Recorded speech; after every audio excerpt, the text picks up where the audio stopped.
অফডেতে কার বাসায় বসে থাকতে ইচ্ছা করে বলেন তো? আর তাই আমি আমার ছোট মামুনিকে নিয়ে এসেছি ফরিদপুর শ্রীধাম শ্রী অঙ্গনে।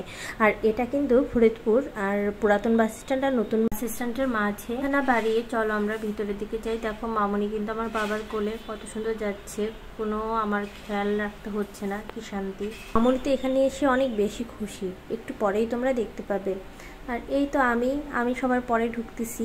সচরাচর শাড়ি পরা একদমই হয় না, তো ভাবলাম আজকে যেহেতু মামুনিকে কোলে নেওয়ার মানুষ আছে, আমার বাবা আছে, আমার ভাই আছে, আমার মা আছে, তো আজকে একটু আমি শাড়ি পরে যাই। আর মামুনি থাকলে তো একদমই শাড়ি পরে ওকে কোলে নিতে গেলে আমার শাড়ি একদমই নষ্ট হয়ে যায়, এই জন্য আর শাড়ি পরা হয় না। আমি কিন্তু আজকে একদমই সাজগোজ করিনি, একদমই সিম্পলভাবে একদম মন্দিরে চলে এসেছি। যেহেতু মন্দিরে এসেছি অত সাজগুজের তো কোনো প্রশ্নই আসে না। আর যেহেতু আমার হাজব্যান্ড সাথে আসেনি, এই জন্য তো আরও সাজে আসেনি। যদি ওর সাথে আসতো তাহলে না হয় আরেকটু সাজতাম। মামনি যে অনেক বেশি খুশি সেটা তো তোমরা দেখতেই পাচ্ছ। আমরা এখন ভিতরের দিকে যাব। এখানে আসার পর থেকে কিন্তু অনেক ভালো লাগতেছে। বিকালবেলা কিন্তু এখানে ঘুরতে আসলে মন এমনিতেই ভালো হয়ে যায়। হাতে যদি সময় থাকে সবাই অবশ্যই চলে আসবে। মামুনি কই? মামুনিকে দেখতেছি না। আসলে মামুনি এত দৌড়াদৌড়ি করতেছিল, ওর একটু ভিডিও ক্লিপও নিতে পারিনি, কারণ প্রচণ্ড চঞ্চল হয়েছে আমার মামুনি। কোথাও 1 মিনিট 1 সেকেন্ড স্থির হয়ে দাঁড়ায় না। দেখো সব দিকে কিন্তু বয়স্ক মানুষও বসে আছে, মানে ছোট থেকে বয়স্ক মানুষ সবাই বসে আছে। আমার ভাই যাচ্ছে সামনের দিকে, আমি ওর পিছন পিছন যাচ্ছি। আমরা বসে এখানে একটু বসেছিলাম, সেই ভিডিও ক্লিপটা নেওয়া হয়নি। আমার বাবার কোলে আমার মামুনি, দেখতেই পাচ্ছ তোমরা। আর এদিকে সবাই বসে কীর্তন শুনতেছে। শ্রীধাম শ্রী অঙ্গনের মেইন গেটটাও কিন্তু কমপ্লিট হয়ে গেছে। এখানে বসার স্পেসগুলো অনেক বেশি সুন্দর, কারণ যখন এখানে গান শুরু হয় তখন কিন্তু এখানে বসার জায়গা পাওয়া যায় না।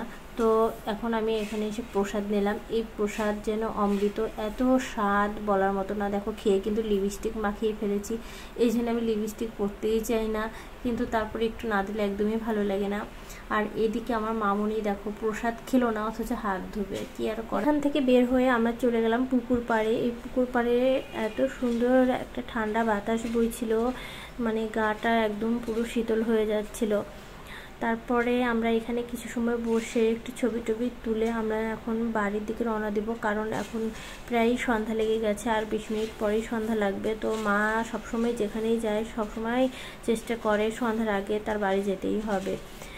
তারপরও বের হয়ে যেতে যেতে প্রায় সন্ধ্যা লেগে গিয়েছিল। আর এদিকে দেখি আমি কুলফি আইসক্রিম, আমার মা খুবই আইসক্রিম ভালো খায়, সে বাইরের কোনো খাবারই খায় না, কিন্তু আইসক্রিমটা অনেক পছন্দ করে। তো আমি এখান থেকে একটা আইসক্রিম আমার মাকে দিলাম, কিন্তু উনি যা দাম চাচ্ছিল, বাবারে বাবা, একটা ছোট্ট আইসক্রিমের দাম নাকি 30 টাকা।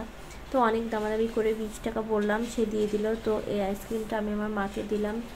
আর এখান থেকে এখন আমরা বের হয়ে যাব। আর এই রাস্তাটাও কিন্তু অনেক বেশি সুন্দর, এখানে অনেক সুন্দর গাছগুলো ছোট ছোট করে কেটে দেওয়া হয়েছে।